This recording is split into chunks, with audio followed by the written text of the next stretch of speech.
Welcome to the 12 tribes scattered abroad and to those grafted in. This is the Israeliteinamerica, and this is a quick impromptu one on my phone.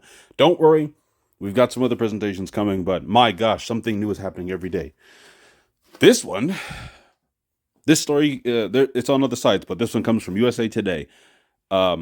First in nation reparations program is unfair to residents who aren't black, lawsuit says. Yeah, you read that right. A lawsuit filed by Judicial Watch, a conservative activist group, claims a Chicago suburb discriminated against residents who are not black. Oh my God. Well, we'll get some context. Let's keep going. A lawsuit filed by a conservative activist group claims a Chicago suburb discriminated against residents who are not black when it paid nearly $5 million in reparations, $5 million to some black residents in recent years as a part of an ongoing program. All right, now here we're going to get the context and the backstory because some of you may not know about this. It's a very interesting story, first of its kind, really. Evanston, Illinois, right, in 2021, so this is back a couple years. Evanston, Illinois, in 2021 became the first city in America, right, the first to offer reparations to black Americans, including descendants of black residents who lived in town between 1919 and 1969 when the city banned housing discrimination. Okay? The program has provided 193 residents subjected to discrimination with $25,000 each in housing relief. All right, pause there. $25,000 is not that much, okay? Especially in somewhere like Chicago, right? Chicago, all these cities with large cost of living, Milwaukee, things like that, right? And even just in general, $25,000 is not any kind of, it's no great amount, especially when faced against the systemic discrimination and such that we've had to endure. But you know what? It's something, right? And I know some of you might be in the comments, it's something, okay? It is something, and it's the first of its kind. Now, I'm not... personal thoughts on the amount aside, it is something. But here's the backstory, right? So you had the suburb of Chicago paid out reparations, at least to a point. What happened? You have some white conservatives, right? White, angry conservatives come in, get upset, and try to shut it down, just like they did with the the Fearless Fund, with the two black women that had business loans for black-owned businesses, shut that down. Just like the Supreme Court, Oklahoma Supreme Court, shut down reparations for the Tulsa race riot survivors the other day, right? Same thing. The wickedness is on. It's rampant. But let's continue. All right. So far, 193 residents have got housing 25,000 in housing relief. Okay. We continued on the story. Man, these ads. Reparations are a form of financial compensation paid to a group of people who have been wronged. Yes, okay. The town staff has vowed to fight the new legal challenge.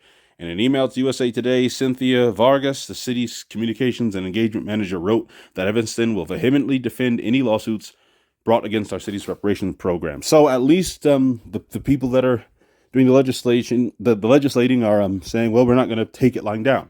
So that's good. People who support reparations. Okay, we don't need to say it. What does the lawsuit claim? This is very interesting. The lawsuit, filed by the national nonprofit American conservative activist group Judicial Watch, alleges a number of complaints about the town's reparations program, including a claim that it violates the 14th Amendment of the Constitution. It was filed on behalf of 6 people who do not identify as black or African American and whose families lived in town between 1919 and 1999, or 1969, excuse me. The claim reads, the group filed the lawsuit on May 23rd. So you see this wickedness, right? You don't see that does anyone remember those, some years ago, right? When, there were conservative bakers, right? Christian bakers that refused to bake cakes that represented the alphabet, right? The alphabet, the rainbow people. And these rainbow people would specifically go into these bakeries and be like, hey, make me a rainbow cake to celebrate me and my rainbow person. And these Christian bakers, conservative bakers would be, no, I can't do that. And then these rainbow people would sue them. And conservatives are, oh, what's wrong with you? Can't just go somewhere else. Oh, don't do that. Why are you targeting it? These wicked people are doing the same thing. The same thing. They know this is a program specifically for Black Americans. Why would they go in and oh, well, we want some of this too, knowing that it's for specifically for Black Americans? Just that when they were denied, they can allege, oh, it violates my 14th Amendment. Which, by the way, let us take a look at that, shall we? The 14th Amendment, yeah, I pulled it up right here real quick. The 14th Amendment states that no state shall make or enforce any law which shall abridge the privileges or immunities of citizens of the United States, nor shall any state deprive any person of life, liberty, or property without due process of law, nor deny to any person within its jurisdiction the equal protection of laws. How, riddle me this, Batman, how does giving reparations to Black Americans violate the 14th Amendment? Where in any of this do you see that the 14th Amendment of white Americans has been violated? And it's so funny when they my Constitution this, my 14th Amendment that. I didn't hear them talking about, oh, when the Jews received compensation from World War II, I didn't hear anybody saying, oh, it violates the 14th Amendment. When the Native Americans received compensation and what do you call it? The word is escaping me. The reservations. When they received their reservations and their governments within governments, I didn't hear no conservative groups were suing these people. No conservative groups sued the Japanese when they got reparations. It's always us, only us. Wickedness. And this is pretty much the end of the video. Don't need it to be too long.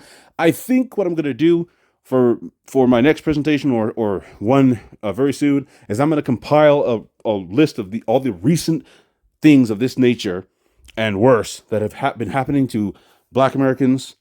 Just suddenly, like one thing after another, one thing after another, one thing after another, because I'm noticing a pattern, and I think the second Exodus is imminent. Probably will be the title. In any case, I just wanted to show this to you guys. What do you think? What do you think? This has been the Israelite in America. I will see you guys in the next actual full-length presentation. Bye-bye.